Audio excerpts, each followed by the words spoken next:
What's up, everybody? Thank you for tuning in to another episode of the CPA Zone, the podcast where we discuss tax strategies and accounting tips for entrepreneurs and real estate investors.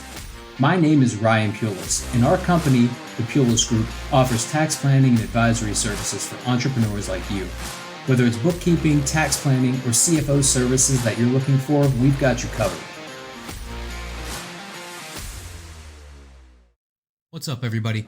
Welcome to another episode of the CPA Zone, brought to you by the Pulis Group. Today, we're going to talk about something called the BRRRR strategy for real estate investors. What is the BRRRR strategy? So BRRRR, which is the letters BRRRR, stands for buy, rehab, rent, refinance, repeat. This is a great strategy for real estate investors. So basically, buy a property, the buy, B, then you fix it up or rehab it, R, then you rent the improved property to a tenant, another R for rent. Then you go to a bank with the newly rented property, which has a higher market value after all the work you put into it is done, or maybe your contractors put into it. You borrow against that at the increased value, the third R for refinance, and then you use those loan proceeds, which come out tax-free, and do it again by investing in another property, the final R for repeat. Now this term BRRRR, or I guess acronym is the better description, was popularized by the BRRRR podcast and social media site. So if you aren't familiar with BRRRR, great site. I think it's the largest real estate social media space out there, and also the biggest real estate podcast out there as well. Google the term BRRRR, and you'll see what I mean. Fantastic place, a lot of great information for real estate investors. Now, when we talk about BRRRR, we're usually referring to single-family homes. Long-term rentals, short-term rentals, either work. This strategy is also used in multifamily commercial space. Typically there, it's referred to as value add. So it's really not anything new.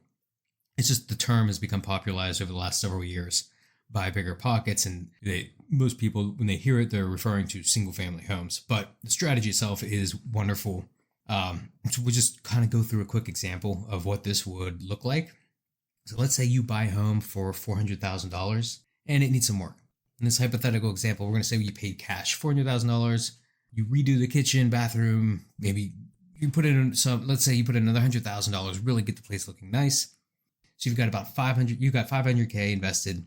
Now you go get it appraised, and the appraisal comes back and it's worth $750,000. So you just created $250,000 of value.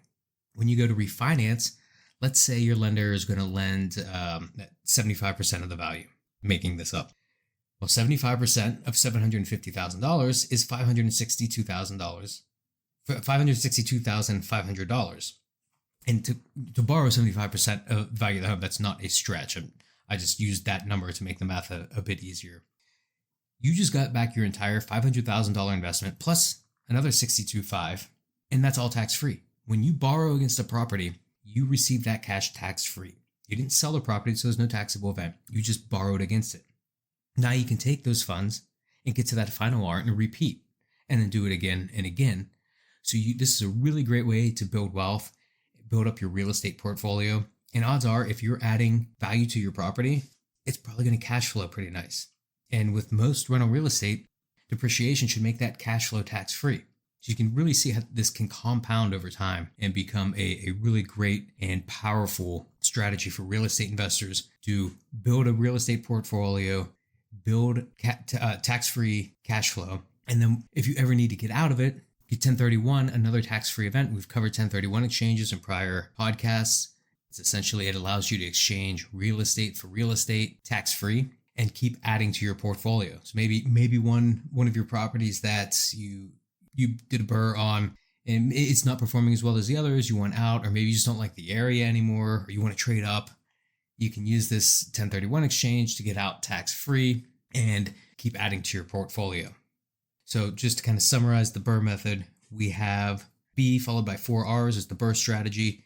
It's a process for real estate investors to build wealth in a tax-efficient way by buying properties, rehabbing them, renting the property out, refinancing that property at the higher appraised value after you put in the work and added value to the property, and then repeating that process again and again.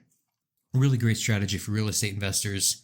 You could find a ton of information about this on the Bigger Pockets website.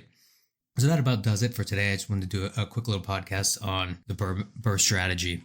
So hopefully you found value in this episode. If you did, please leave us a 5-star review, hit that like and subscribe button. And until next time, have a great day. So that about does it for this episode of the CPA Zone. Thanks for listening, and I hope you found something valuable that you can take away. We are taking on new clients, and if you'd like to work with us, then go to our website and fill out the client intake form on our contact page. This can be found at thepulisgroup.com/contact. That's ThePulicegroup.com/contact.